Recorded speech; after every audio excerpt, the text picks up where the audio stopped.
We get over 1 million visitors per month from Google via programmatic SEO, and this drives over 8 figures in revenue for my business Contact Out. I'll screen share and I'll show you the exact process of doing keyword research, scraping content, finding data, rewriting content with ChatGPT, generating pages, indexing and getting pages to rank, and finally, tracking the results. Welcome to How to Start a Startup, where I'll go into not just what to do, but how to do it. If you watch this entire video series, email me and I'll be open to investing up to $50,000 in your business. You'd also get 1 hour of coaching per week from myself and other mentors that have built million-dollar businesses. Visit athena.vc for more details. We're on a mission to help 1 million founders start their first business, and we want to start Silicon Valley ecosystems all around the world so we can accelerate science, technology, and progress. Let's get started on how to do programmatic SEO. Here are our SEO pages. We have 7 million of these pages targeting person name email. For example, Elon Musk email. And in total, these pages have generated over 1 million in traffic last month. Here's another example from Canva where they target templates. So you have sales templates, background templates, help templates. Another example is Airbnb targeting vacation rentals for different countries like the United States or Philippines with thousands of these pages. To make these pages, we start with keyword research. A keyword consists of a modifier and a key term. For example, person name plus email, or in Airbnb's case, a location plus vacation rental. For these keywords, first we want to check, does the traffic convert? We want to check the conversion rate to sign up, as well as if the traffic actually buys your product. For example, Airbnb does not advertise on New York hotels because presumably this keyword doesn't convert as well for them. The next thing to check is the traffic volume. Contact Out's key term email gets 37 million searches per month, and Canva's key term template gets 17 million searches per month.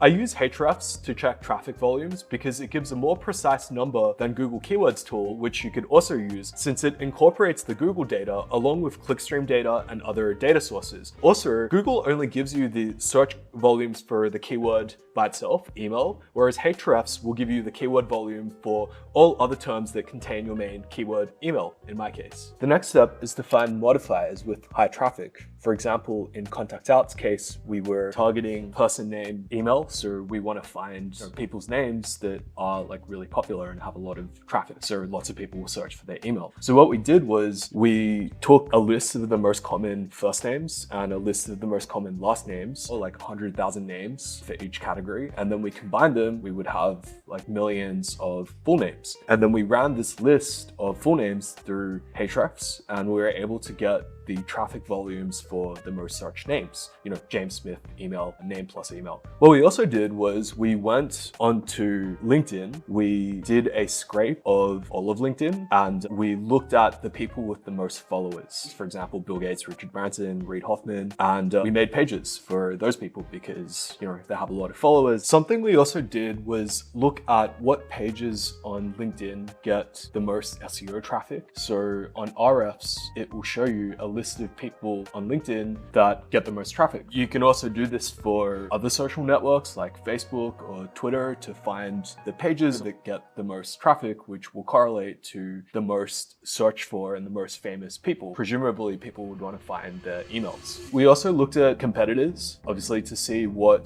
keywords our competitors are targeting. For example, our competitor Rocket Reach is also targeting, you know, Elon Musk email. An obvious place to start is just to look at the terms on Hrefs that contain email, and you know, there's 1.2 million keywords here. However, the reason we went beyond this was most of these terms are not the most relevant. You know, Yahoo email signature is not something we want to target. And whilst there's 1.2 million, it's quite hard to like sort through these. So yeah, start here, but you can go much beyond this. And then another question that you guys might think of is, what about the keyword difficulty? What about how hard it is to rank? Which I think is important if you're doing a programmatic SEO site and you're targeting like, I don't know, maybe a few thousand or a few hundred keywords, then it will matter. However, with Contact Out, we're targeting millions of keywords. Like we have, you know, 2.6 million or like 7 million pages that we're targeting. So really, keyword difficulty doesn't matter that much. We're going for like volume and breadth of keywords, and we're just kind of doing a scattershot approach and be like, okay, let's have millions of keywords and hopefully some of them will rank. Any site with millions of pages is not going to rank for high competition keywords anyway. For example, the main keyword we target, like email finder, all the pages on the first page, they only have a few thousand pages in total. Our competitors that have millions of pages, like Rocket Reach, Lucia, Apollo, none of them are ranking on this page, even though they are actually the most popular tools. Because they have millions of pages, Rocket Reach has to buy ads because they don't have much authority on any individual page. Yeah, so that's why I guess Contact Out's case is unique, that we don't look at like competition as much, like keyword difficulty. But for other sites, you probably would need to look at this quite a lot. So if we were to generalize this method, there's two approaches. First is to just list out a bunch of popular keywords, like come up with like a list of million names and then search it on Ahrefs. And the second one is to look at, okay, what keywords are other sites, other directory sites with like millions of pages ranking for? Here's some other large directory sites that you can check for traffic levels on Ahrefs to get a list of popular business names. It would be Crunchbase, where they'll give you a list of all the businesses that you can check, or White Pages. If you're looking for a list of professions, there's the job sites like Indeed. And as we already covered, for people, there are the social networks like LinkedIn, Facebook, etc., that you can see what are the most trafficked pages. Now, onto talking about generating the pages. The first step of this is to get the data. Like we need data to generate millions of these pages. And there are scraping companies like RightData, like Core Signal, Zeit is another one where they have pre-scraped data sets. For example, you can buy an entire scrape of LinkedIn or Crunchbase, Glassdoor, Yelp, a lot of these popular online directories. The price depends on the data set, everything from a few $1,000s to upwards of 100 grand or 6 figures, depending on what you want. So what we did was we bought some of these data sets for LinkedIn data, as well as Crunchbase data, so people profiles, company profiles, and we use that to create our pages for Bill Gates and everyone else that we have. Some other data sources that you can consider are Kaggle, where they have a open library of thousands upon thousands of data sets, everything from anime to census data to Airbnb. You can use like the Whois records. You can actually download all this from Whois API, and there's 1.7 billion records, which is like who owns domains and what's the contact data for these owners. There's the flight data, which powers sites like ElonJet, where you can see where every flight is, and you can make a programmatic SEO site for tracking where celebrities are based on their jets and perhaps get sued by Elon. There's like legal data sets where all the court records are public and you can download this and look at it. I don't know, maybe you want to create some sort of like legal ruling directory or something like that. Medical data sets, same thing. You can find like scientific research papers, make some interesting analysis or websites on that. Voter records as well are public in the USA, so I don't know, like how people voted. So by the way, like these companies, Zeit, Core Signal, etc., they'll scrape anything that you want. So if you want a custom scraping project, you just go up to them and be like, hey, can you scrape the site? And they'll give you a quote. You can do it yourself as well. I mean, you could use like guys on Upwork to do it, but I found it more time effective to just use a company and they'll do it for you. So here's something interesting that a friend of mine did with podcast scrapes. So, they'll scrape all the podcast episodes and transcripts, and then he built a search engine for podcasts that differentiates itself by showing you the most listened to episode for every podcast. So for example, here is the most listened to episode for Jay Shetty's podcast, and like Altail would have thousands of these pages ranking Google. So another interesting source of content is the transcripts in YouTube that you can scrape through some of these like Chrome extension tools. It's in the HTML document, so you can just look at it. Why this is interesting is because you can transform this this data and make it unique or into an article. So you take the YouTube transcript from a video, you put it into ChatGPT and you ask it to write a article on the same topic based on the points that were brought up in the video. And that's like great free content that you can generate in a large scale programmatic way. You'd have to like human review it first and make sure it's good and adds value to the user. But that's another like large source of data for programmatic pages on basically any topic you want. Yeah, so as you can see, this is what I did here. I was like, hey, take this podcast transcript that YouTube works as well and write an article about like bootstrapping and sustainable growth. And as you see here, it's pretty decent. Needs some editing, but we can do this for like basically any topic. So we want to make content that actually generates value. So the content needs to be unique. Otherwise, Google won't rank our content if it's just a duplicate. And if our content doesn't provide any value, then even if it does rank, our users will bounce and go back to Google, and then Google would drop our rankings. So there's no way to get around like actually generating value for the user. So as I mentioned, what we did was we took the scrape of the LinkedIn profile, we put it over to ChatGPT, and we're like, write an article for Bill Gates based on his LinkedIn profile and highlight like the most interesting points. Here's some of the content that we're able to generate based on that. Also, what we did for Joseph here was we analyzed his LinkedIn profile for certain personality keywords, and we're able to produce a personality graph. This is how like creative this person is on a scale of 1 to 10, or here's how well they communicate, etc. You can estimate salary ranges based on a person's job title or their location or the company they work at. So here's some analysis we did there and displayed on our directory pages as well. ZoomInfo, a competitor of ours, creates org chart data based off of the LinkedIn data. So they would go and scrape companies on LinkedIn where it will show you the different roles on LinkedIn, and then they would do some analysis to say like, okay, who reports to who based on their job title and role on LinkedIn. Another interesting thing is tech install data. So telling you what tech stack a particular company uses. And we're able to get this from analyzing the job posts of a particular company. If you look at a company's open positions, a lot of the times they will talk about the technologies that you need to know to get that job. In this case, you need to know like the Windows Server, DNS, DFP, GPO, I don't know what these are. Anyway, these are the technologies that this company uses. And from this, ZoomInfo was able to create this tech stack, tech install data that a particular company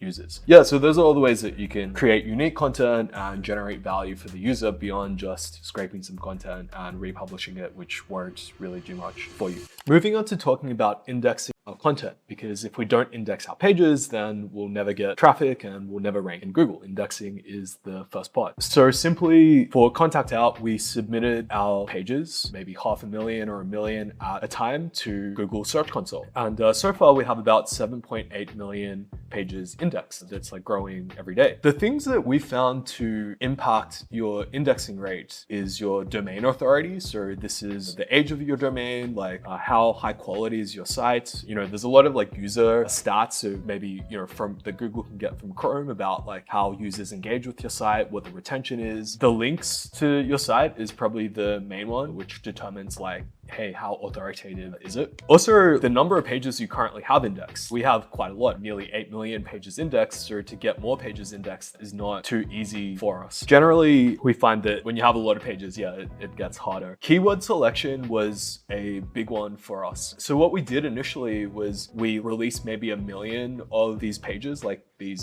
Bill Gates email person name email pages. And we were like, wow, we got all this traffic, these pages are indexing, let's like blow this up. So we decided to release like 100 million of these pages. And what do you know, like none of the pages indexed. Google is like, hey, I don't want to index 100 pages. So what we found to help was when we selected names or keywords that had traffic volume, for example, like the names of like famous people or the names of like popular businesses, or it might be like, email pattern for McKinsey.com or management emails for McKinsey. When we selected the popular keywords that were getting a lot of traffic, our indexing rate was much better as well. Whereas if we just release random pages, most of those probably would never search for in terms of like, random names, or I don't know, like every name of every person on LinkedIn. And hence like Google doesn't want to index them. The other things we're doing for indexing is obviously creating a sitemap that links to every page, because, links primary driver of indexing. So from our homepage, it goes through this directory of people. Then there's a link to like every individual page. And then also on the people pages, they link to each other. So it's like, hey, these are some related people that you might also be interested in on the right-hand side. There's a lot of factors that determine indexing. Here's like a list: backlinks, there's like visits by people in Google Chrome, links in Gmail, Google ad campaigns. I don't know how many of these like actually real. This is just from random Google search. There could be some creative ways that you could game this. We haven't really tried being too creative here. We've just done, like links and sitemap submission. But thinking about it, and again, this is unproven, let's say I'd want to like run some ads to get more like Chrome user traffic. Maybe you can go onto Mechanical Turk or Micro Workers and pay people. So you could be like, hey, I'll give you 10 cents to go to my website and add it to your favorites. Maybe that will help with indexing. Okay, let's talk about link building, which is the primary way that we've been using to get our pages to index and also to rank in Google, to actually show up in results and not just index. This topic is covered in a lot of detail by lots of people. There's all these link building courses on Hrefs website and YouTube. There's also, amazing courses on Backlinko with like definitive guides on link building. So on a high level, the things that I found to have worked would be finding sites that have linked to your competitors or related companies in your industry, and then reaching out to them and asking for a link, giving your software or your application away for free or for free for a year, and asking for a review in response. Link exchanges is something else that you can do. There are some people that say, hey, if you swap links, like maybe Google has some way to detect that. You can do three-way exchanges where maybe you promote one site and then another site promotes you, so it's not like a direct exchange. I think Hrefs says it doesn't really matter too much even if it is like a direct exchange. I mean, people like cross-promote all the time. It's just part of business. You promote like related products, and other people in your industry will promote like your service. I don't see why that's an issue there. The final one that we used was searching for brand mentions. So people that have blogged about Contact Out or have talked about our Chrome extension but never linked to our website. So we would find, just search Contact Out in Google and find all the places that mention our brand, and then reach out to those webmasters and ask for a link. Right, so how we scaled this up was we hired a team in the Philippines, but you can also hire like Eastern Europe, or I heard South Africa was good because the salaries are reasonable and people speak native English as good as, I don't know, Australia, where I'm from. Anyway, so like $600 to $1,000 a month is the salary of our team. We have 4 team members. We put them onto the Hrefs content and Brian Dean's content with his link building course. They have a target to build 10 links per month. And typically, we'll send like 50 emails a day. We'll try to like personalize all of them. And we'll use like Hrefs and BuzzStream or any other email campaign tool to do that. So we hired these guys on Upwork, on LinkedIn. Really, we're not looking for too much beyond just like basic writing skills. I'd like to ask you some standard questions like, hey, you're writing an outreach email to Neil Patel, an example blog, and he has an article about Email Finder or about finding emails. What would you write to ask that Contact Out be included on his review of tools that find emails? Other questions that we just ask everyone in our team when we interview them is, how many books did you read and what did you learn from them? And what's the most impressive thing that you've accomplished? Just gives a good background to how people think and, what have they learned, and insight into their writing, which is reflective of, the clarity of their thinking as well. This is our link building tracker where the team will just put the links that we built, what the domain authority is, when they were built, etc. Here's some example documentation about our process that we give to our team to do link building. So this is for brand mentions, where we search for people that have mentioned Contact Out on the site. Then, we filter the domain authority of these. Here's a reference to like a guide by Hrefs. And here's the email script that we send out. And it's just saying, hey, like you mentioned us, would you care to like just link to our website as well? That'd be like greatly appreciated. And that's it, follow up a couple times. It's really not like too complicated, the strategy. It's more like just consistency and sending out like a lot of emails. I think we probably built like 800 or so links in total over the course of the years. Here's another like example outreach. Hey, Dimitri, you know, you've mentioned these other tools like Clearbit and SellHack on your article. Here's a bit about Contact Out. Would be great to like hear your thoughts on us and like if you check us out and you know, give us like a review or consider like adding us to the article. Then I think Dimitri is like, hey, do you have budget for advertising? And we're like, no, you know, I guess Google doesn't like people buying links. And then he's like, hey, you know, what if I promote you on like my blog, and in return you can, you know, promote us on like your blog? And we're like, yeah, sure, that kind of works. One thing to note is that when you're doing this cross promotion stuff, you want to check that it is a legitimate site and it's not like spammy, and you know, it's not like a link network or private blog network, which is just a spam site where the only purpose is for links. Really easy way to check this is, does this website have traffic? If they're getting traffic, then typically it's a real site. And also, you know, you could look at the site, like, does it look spammy? Are there all these like spam links, etc.? This one looked pretty good. So we're like, sure, let's do some cross promotion here. Finally, there's monitoring results. This is our Google Analytics traffic every month. And we can look at the pages that get traffic from our programmatic SEO pages, as well as the pages that don't get traffic. For example, we found that maybe 70% or more of the pages that we release don't actually get any traffic. So after a while, we can consider, hey, do we still want these pages live? Or we can do a export for every page that receives traffic from Google Analytics. We could also look at our server logs, which is more accurate than analytics. Yeah, so every page that doesn't get traffic, we can de-index those pages or redirect those pages to new pages that we will release that could potentially get more traffic. And this is to conserve indexing budget, because as I mentioned, the more pages you have indexed by Google, the harder it is to index more. We just want to make sure we're only indexing pages that get traffic. The other thing to monitor, of course, is, does this traffic actually convert? So I can tell you that, for example, Katy Perry email does not convert very well to paying customers for like a B2B contact finding tool like Contact Out. So that's something we could track, like, hey, how many people sign up from this traffic for a particular keyword, and out of that, how many people actually pay us. From there, we can, you know, further refine, okay, which keywords have better purchasing intent. That's it, guys. If you got value out of this video, like, share, subscribe. I'm trying to make the most actionable course on startups with real case studies, tactics, and screen shares. So check out the other videos in the series.